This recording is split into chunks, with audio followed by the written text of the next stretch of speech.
What you cooking? Same thing I've been cooking the past 15 years with the hope of poisoning you.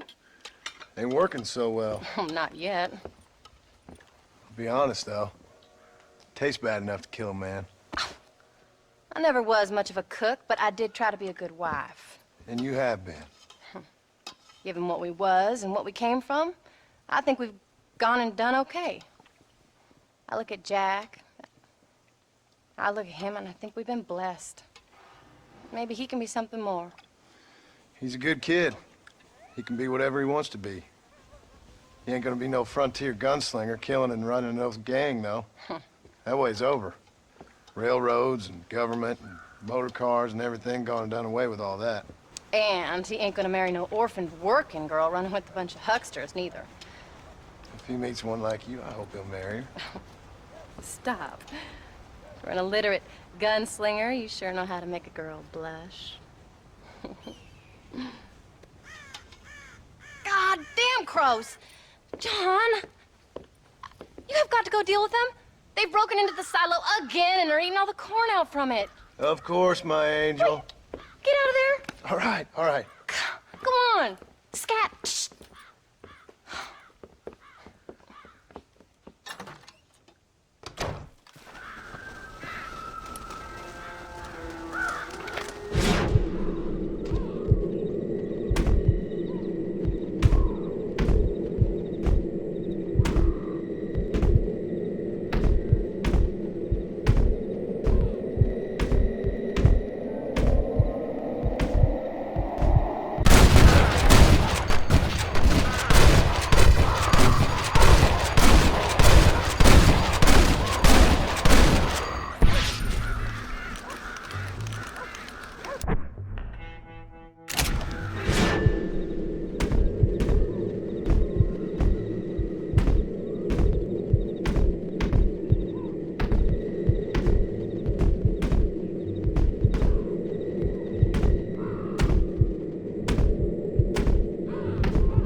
Fine. How about that stew?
John, we got a telegram from some lady friend of yours, a Bonnie something or other. Something you ain't telling me? Bonnie McFarland. She's a friend. Saved my life when I went after Bill and nearly got myself killed again. Oh, and now you two's in the habit of sending each other letters. How very nice. It weren't nothing like that. What's it say?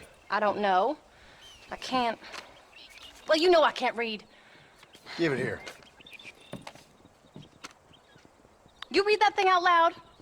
I ain't hiding nothing. Dear Mr. Marston, stop. Need corn sacks. Stop. Emergency. Stop. Weevils and moths ate entire county supply. Stop. Can you help? Not exactly the most romantic request, now is it? I guess not. She saved your life, you say? Yes, ma'am. Well, then you're gonna have to help her and her family out. We've got a plentiful supply of corn sacks over near the silo. About the one thing Uncle didn't manage to have stolen while we was gone. Okay. Hurry back, John. And John, what's she like? You know. A little bit like you, I guess. She's a woman in a man's world.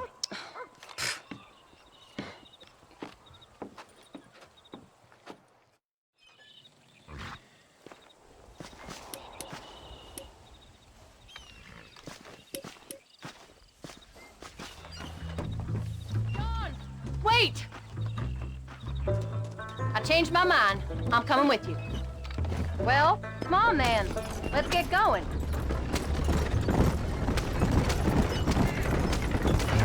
I don't think I can let you go off again without me. Fair enough. I'm glad of the company. You only had to ask. Ask? I was waiting for you to ask me. I thought you'd want to keep an eye on the boy. Oh, while you were off cavorting with cowgirls in the next county? I don't think so, John Marston. You only just got home. That Jack has seen enough of me for a lifetime. So, is she married? This Bonnie McFarland? No, What does she look like? I don't know. Pretty normal, I suppose. Normal? What? Normal like me? No. Normal as in 2 eyes, mouth, nose, that kind of normal. Besides, ain't no woman fine as you. A little flattery. Now we're finally getting somewhere. If you find yourself in a hole, the first thing to do is stop digging. Another pearl of wisdom from John Marston. I sure do miss those. I never took you for the jealous type, Abigail. I ain't jealous so much as curious. You heard what she wrote. It's just some corn. She saved my life, and she was decent enough to me, so I owe her this much at least. How did she save your life anyway? She found me half dead on the side of the road and took me to the doctor. Most folks would have left me there. Half dead from what? Bill didn't take so kindly to me visiting unannounced. Bill never did like surprises. How was he? Same as he was when we left. Angry and dumb. Taking his revenge out on the world. People down there was really scared of him. A Bill? You gotta be kidding me. He was only frightening if he was afraid of dumb fools. Bill weren't so bad, but when Dutch went crazy, Bill took it hard. For a while, we all thought we'd found something right. Better way to live, but it was just a lie. Oh, you saw before they did. Maybe. But they was still kind of a family. A family that left you for dead. You knew the truth, John, and they hated you for it. Where did they take you? Who? Those government bastards. Where did they hold you and Jack? I ain't sure. They kept their eyes covered there and back. Can't have been too far from here, though. They treat you right? It ain't the first time I've had a gun to my head, John. You're forgetting your marriage proposal. Very fun. No, they learned pretty quick what would happen if they laid a finger on me.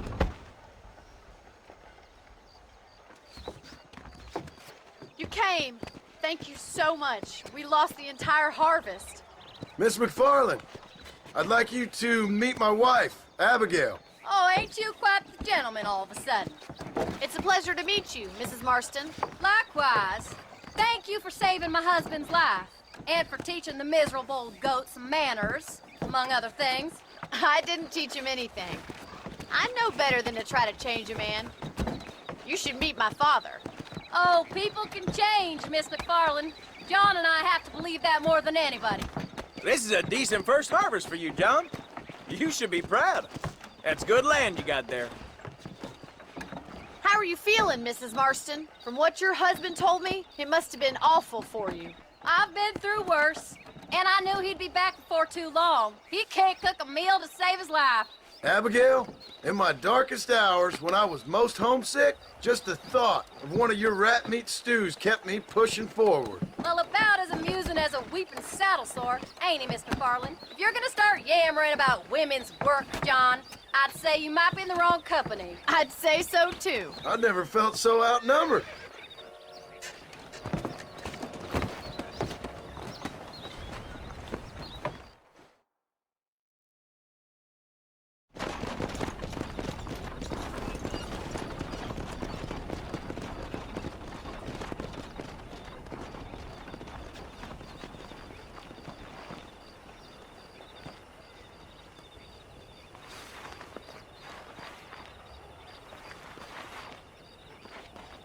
ma'am.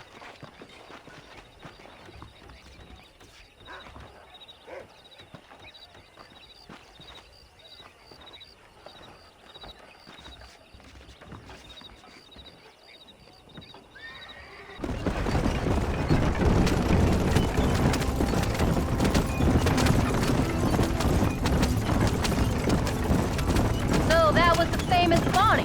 That was her, all right. She's pretty. She's normal, like I said. Well, you always wanted to be a rancher. I'd have thought she'd be just your thing. The perfect rancher's wife, if I ever saw one. I already got a rancher's wife. I'm only teasing. I like her, and I'm glad she saved your life. Most of the time, anyway. The McFarlands are good people. She did blush redder than a shepherd's sunset when she saw you, though. I have that effect on women. You've clearly had one too many blows to the head. You ain't wrong about that, Mrs. Marston. That's quite a ranch they got there. That'll be us someday. As soon as we get back on our feet. I don't know, John. How many times can we start again? An outlaw and a working girl. We ain't exactly farmers. We are now. Forget that life. It's over. Do you really believe that? We have to. It's the only way we'll ever have a future. The life we led, that doesn't go away. It's never over. You think those government men are just gonna leave us alone now? The old gang's dead. I did what they asked. And that's it? A life of crime forgiven? We're back together, ain't we? Till they decide you owe them something else. Sometimes I think I was the stupid one for believing I could get out. Maybe Dutch, Bill, and Javier were just being honest with themselves. You ain't perfect, John, and I sure ain't. But you're better than they are. Than they were. Maybe we can't change. But we gotta try, for Jack's sake. Even if we have to start again 100 times. It's better than going back to what we were. How's Jack doing? Angry, upset. He's been through a lot. I hope he's gonna be all right. It's gonna take time. For a while, his world was safe. Normal, even. Then it got turned upside down again. He ain't saying much about it. I've tried to talk to him, but how do you explain any of this? What do you say when he asks about Uncle Bill and Uncle Dutch? They were family when he was a little boy. He hides away in those books of his. Wouldn't you? It ain't like the real world's done him many favors. He's just been kidnapped. He grew up with the gang. That's no life for a boy.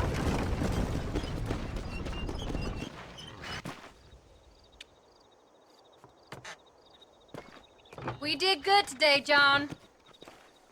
I guess I better go fix us something to eat.